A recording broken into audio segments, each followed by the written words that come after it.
അസ്സലാമു അലൈക്കും വറഹ്മത്തുള്ളാഹി വബറകാതുഹു.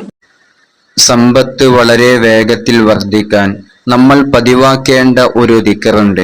പരിശുദ്ധമായ അസ്മാഉൽ ഹുസ്നയിലെ യാ മലിക്കു യാ അല്ലാ എന്ന ഇസ്മിനെ എല്ലാ നിസ്കാര ശേഷവും 33 തവണ നമ്മൾ ചൊല്ലുക.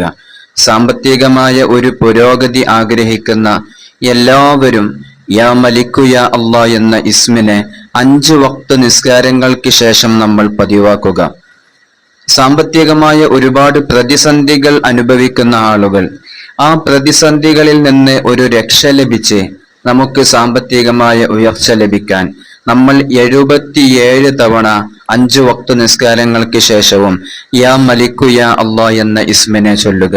സാമ്പത്തികമായ പുരോഗതി ഉദ്ദേശിക്കുന്ന ആളുകൾ, ബിസിനസ്സിലും കച്ചവടങ്ങളിലുമൊക്കെ പുരോഗതി ഉദ്ദേശിക്കുന്ന ആളുകൾ 33 തവണയും, സാമ്പത്തികമായ ഒരുപാട് പ്രയാസങ്ങൾ അനുഭവിക്കുന്നവർ അതിൽ നിന്നൊരു മോചനം ലഭിച്ച് നമുക്ക് പുരോഗതി ലഭിക്കാൻ വേണ്ടി ചൊല്ലേണ്ടത് 77 തവണയാണ്. അല്ലാഹു സുബ്ഹാനഹു വ തആല നമ്മുടെ എല്ലാ സാമ്പത്തികമായ വിഷമങ്ങൾക്കും പരിഹാരം നൽകുമാറാകട്ടെ.